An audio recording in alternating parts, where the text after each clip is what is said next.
शुभ मध्याह्न बच्चों। मैं अशोक कुमार देहरी, आपका हिंदी विषय आचार्य। आज की कड़ी में आप सबका स्वागत करता हूं। आज हम कक्षा 11वीं विषय हिंदी आरोह भाग 1 के अंतर्गत देखेंगे पाठ चंपा काले काले अक्षर नहीं चिन्हती, और इसे लिखा है कवि त्रिलोचन जी ने। पाठ पर चर्चा शुरू करें इससे पहले मैं आपसे अनुरोध करना चाहूँगा, यदि अब तक आपने हमारे चैनल अशोक कुमार देहरी हिंदी क्लासेस को सब्सक्राइब नहीं किया है और आप इस चैनल में नए हैं तो प्लीज़ सब्सक्राइब कीजिए, लाइक कीजिए, कमेंट कीजिए और अपने दोस्तों को शेयर भी कर दीजिए। और यदि आपने सब्सक्राइब कर रखा है तो कोई आवश्यकता नहीं, सब्सक्राइब एक बार होती है, लाइक कमेंट और शेयर बार बार होते हैं। तो आइए ज़्यादा देर न करते हुए पाठ पर चर्चा शुरू करते हैं। सबसे पहले कविता को पढ़ लेते हैं। चंपा काले काले अक्षर नहीं चिन्हती, मैं जब पढ़ने लगता हूँ वह आ जाती है, खड़ी खड़ी चुपचाप सुना करती है, उसे बड़ा अचरज होता है, इन काले काले चिन्हों से कैसे ये सब स्वर निकला करते हैं। तो कुछ शब्दार्थ देख लेते हैं, जैसे अक्षर माने होता है अक्षर, चिन्हती माने पहचानती, अचरज हैरानी या आश्चर्य कह सकते हैं, चिन्हों अक्षरों या निशानों के लिए कहा गया है। इसका संदर्भ देख लेते हैं। प्रस्तुत काव्यांश पाठ्यपुस्तक के आरोह भाग 1 से संकलित त्रिलोचन द्वारा रचित कविता चंपा काले काले अक्षर नहीं चिन्हती से उद्धृत है। प्रसंग भी उसी प्रकार से देख लेते हैं।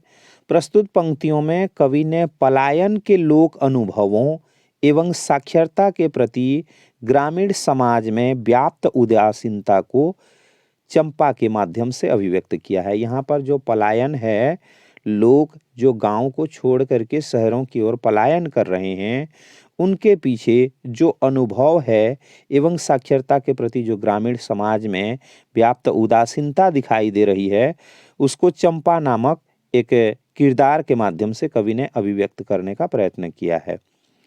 व्याख्या देख लेते हैं। सबसे पहले कविता को भी पढ़ते जाएंगे और व्याख्या देखते जाएंगे। चंपा काले काले अक्षर नहीं चिन्हती, तो यहाँ कवि क्या कहना चाहते हैं।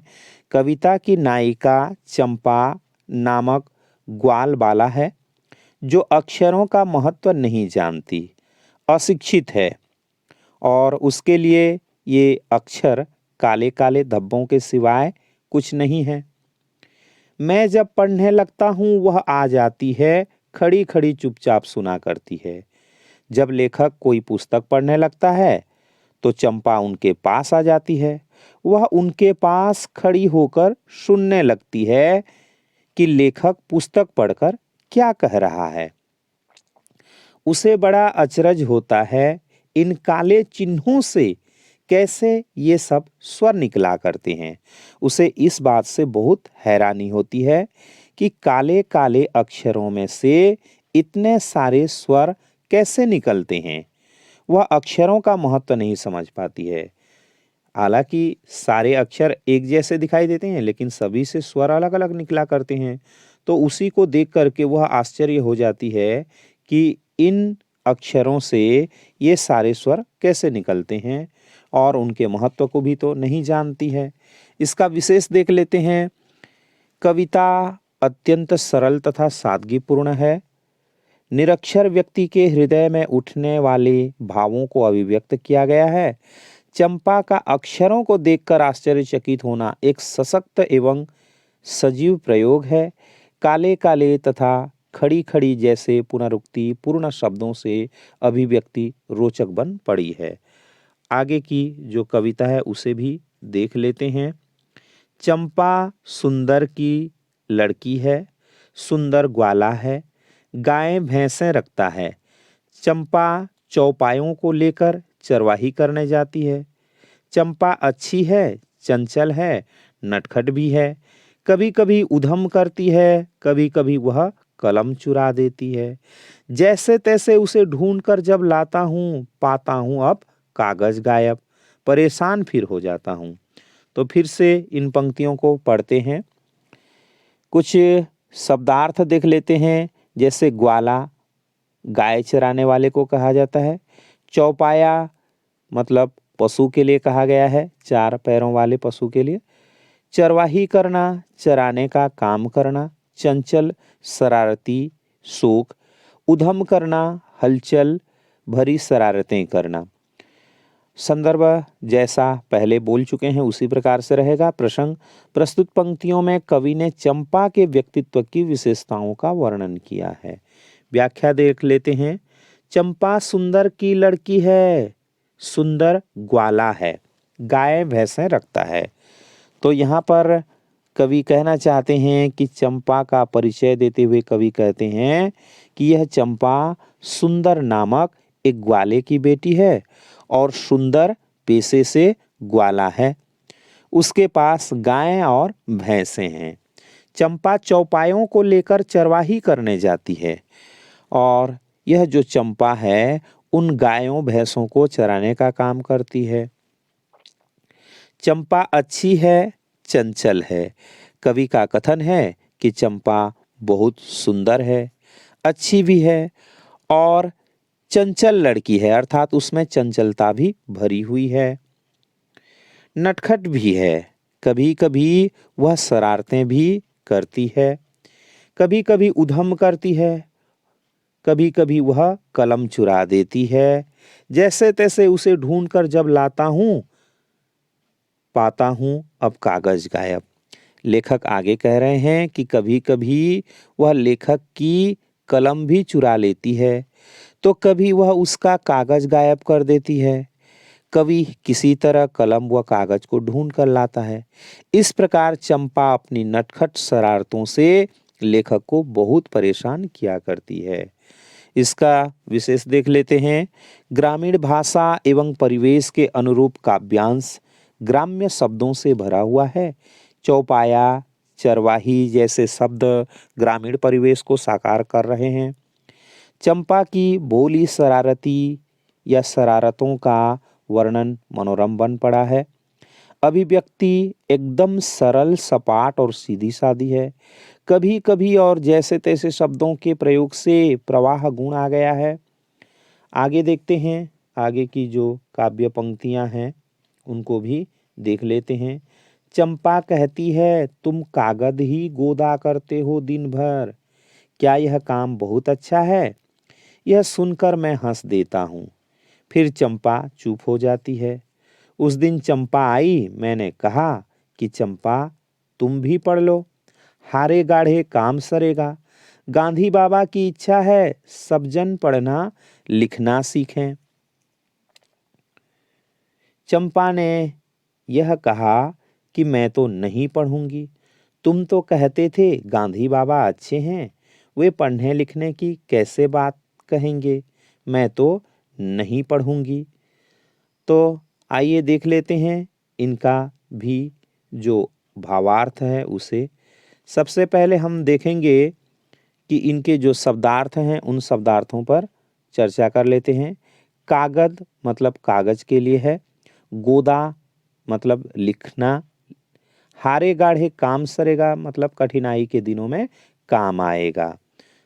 चंपा कहती है, तुम कागज ही गोदा करते हो दिन भर, क्या यह काम बहुत अच्छा है? कवि कहता है कि चंपा निरक्षर है, उसका काले काले अक्षरों से कोई संबंध नहीं है, अतः वह लेखक को शिकायत भरे स्वर में कहती है, तुम दिन भर इन कागजों पर लिखा पढ़ी करते रहते हो, क्या यह काम बहुत अच्छा माना जाता है?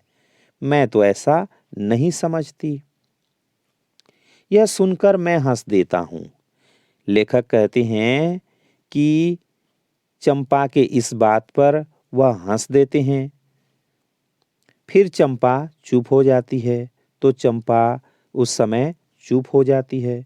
उस दिन चंपा आई, मैंने कहा कि चंपा तुम भी पढ़ लो। एक दिन चंपा लेखक के पास आई।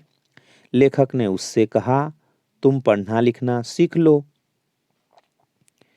हारे गाढ़े काम सरेगा, अर्थात मुसीबत के समय में तुम्हें यह सहायता करेगी या सहायता देगी। गांधी बाबा की इच्छा है सब जन पढ़ना लिखना सीखें। आगे वे महात्मा गांधी जी के बारे में भी बताते हैं। महात्मा गांधी जी की भी यही इच्छा है कि सभी व्यक्ति पढ़ना लिखना सीख लें। तो इस पर जो चंपा की अभिव्यक्ति है वह इस प्रकार है। चंपा ने यह कहा कि मैं तो नहीं पढ़ूंगी। तुम तो कहते थे गांधी बाबा अच्छे हैं, वे पढ़ने लिखने की कैसे बात कहेंगे। मैं तो नहीं पढ़ूंगी। कवि के इस आग्रह का चंपा सरल स्वाभाविकता से उत्तर देती है। वह कहती है कि मैं तो नहीं पढ़ूंगी। तुम तो कहते थे कि महात्मा गांधी बहुत अच्छे मनुष्य हैं, तो फिर वे पढ़ने लिखने की बात क्यों करते हैं? अगर करते हैं तो वे अच्छे कैसे हैं? मैं तो पढ़ाई लिखाई को अच्छा नहीं मानती, इसलिए मैं नहीं पढ़ूंगी। आगे की भी पंक्ति देख लेते हैं। मैंने कहा कि चंपा पढ़ लेना अच्छा है, ब्याह तुम्हारा होगा, तुम गौने जाओगी। कुछ दिन बालम संग साथ रह चला जाएगा जब कलकत्ता, बड़ी दूर है वह कलकत्ता। कैसे उसे संदेशा दोगी, कैसे उसके पत्र पढ़ोगी। चंपा पढ़ लेना अच्छा है। तो इसके भी कुछ शब्दार्थ देख लेते हैं। गौने जाना मतलब ससुराल जाना, बालम का अर्थ होता है पति, और संदेशा अर्थात संदेश देना। तो इसके भी जो संदर्भ हैं वो पूर्ववत ही रहेंगे। और प्रसंग प्रस्तुत पंक्तियों में कवि चंपा को शिक्षित होने के महत्व को स्पष्ट कर रहा है। व्याख्या देख लेते हैं। मैंने कहा कि चंपा पढ़ लेना अच्छा है। कवि चंपा को कहते हैं कि चंपा पढ़ लिख लेना अच्छी बात है। आगे फिर कुछ उदाहरण भी देते हैं कि ब्याह तुम्हारा होगा, तुम गौने जाओगी, अर्थात जब तुम्हारी शादी हो जाएगी और तुम ससुराल चली जाओगी। कुछ दिन बालम संग साथ रह चला जाएगा जब कलकत्ता। आगे वे कहते हैं कि तुम्हारा पति तुम्हारे साथ रहेगा, फिर कमाने के लिए कलकत्ता चला जाएगा। आगे वे कहते हैं कि बड़ी दूर है वह कलकत्ता, कैसे उसे संदेशा दोगी, कैसे उसके पत्र पढ़ोगी। चंपा पढ़ लेना अच्छा है। तो कवि बताते हैं कि वह जो कलकत्ता है वह बहुत दूर है। तब तुम ही बताओ कि तुम अपने पति को संदेशा कैसे भेजोगी, उसके भेजे हुए पत्र कैसे पढ़ोगी। इसलिए मैं कहता हूँ कि तुम पढ़ लिख लो, पढ़ना लिखना अच्छी बात है। विशेष अभिव्यक्ति यहाँ पर सरल सीधी व सादगीपूर्ण है। ब्याह गौना बालम संदेशा जैसे ग्रामीण शब्दों के प्रयोग से ग्रामीण वातावरण साकार हो उठा है और शिक्षा के महत्व पर प्रकाश डाला गया है। आगे चंपा के उत्तर को भी देख लेते हैं कविता के माध्यम से।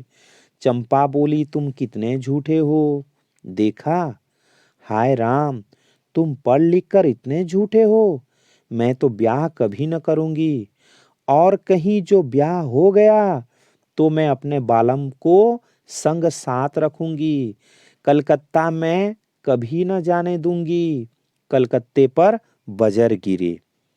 तो इसके भी शब्दार्थ देख लेते हैं। बजर गिरे का अर्थ होता है वज्र गिरे, वज्रपात होना, मतलब भारी विपत्ति आना। तो देख लेते हैं, संदर्भ तो पूर्ववत ही रहेगा। प्रसंग क्या है? तो इन पंक्तियों में कवि ने साक्षरता के महत्व से अनजान चंपा नामक ग्वाल बाला का चित्रण किया है। चंपा पढ़ाई लिखाई के प्रति उदासीन है। लेखक उसे तरह तरह से समझाता है। वह शादी गौने और पति के संदेश को पढ़ने का हवाला देकर उसे पढ़ने लिखने की प्रेरणा देता है। तब चंपा अपनी प्रतिक्रिया में पढ़ना लिखना सीखने की अपेक्षा कलकत्ता के विनाश की कामना करती है, और इसी बात को इसमें बताया गया है। चलिए फिर एक बार पढ़ लेते हैं। चंपा बोली तुम कितने झूठे हो, देखा। कवि द्वारा चंपा को पढ़ने की सलाह देने पर वह नाराज हो जाती है। वह कहती है कि तुम बहुत झूठ बोलते हो। हाय, तुम पढ़ लिख कर इतने झूठे हो, मतलब तुम पढ़ लिख कर के भी झूठ बोलते हो। मैं तो ब्याह कभी न करूंगी। जहां तक शादी की बात है तो मैं शादी कभी न करूंगी। और यदि कहीं शादी हो भी गई, यहाँ पर कहते हैं, और कहीं जो ब्याह हो गया तो मैं अपने बालम को संग साथ रखूंगी। तो मैं अपने पति को हमेशा अपने साथ रखूंगी। कलकत्ता मैं कभी न जाने दूंगी। उसे कभी कलकत्ता नहीं जाने दूंगी। कलकत्ता पर बजर गिरे। क्या कहते हैं? परिवारों को दूर करने वाले शहर कलकत्ते पर वज्र गिरे, अर्थात उसका विनाश हो जाए। तो इसका विशेष देख लेते हैं। इस वाक्यांश में चंपा का भोलापन, अल्हड़पन और हठी स्वभाव प्रकट हुआ है। वह पढ़ाई लिखाई को झूठ और चालाकी का पर्याय मानती है। चंपा के स्वाभाविक संवादों के कारण कविता में सजीवता आ गई है। भाषा ग्रामीण परिवेश के अनुकूल अत्यंत सरल, सीधी और सादगीपूर्ण है। तो आज के लिए इतना ही। आशा करता हूँ आज का वीडियो आपको जरूर अच्छा लगा होगा। वीडियो को शुरू से अंत तक देखने के लिए धन्यवाद।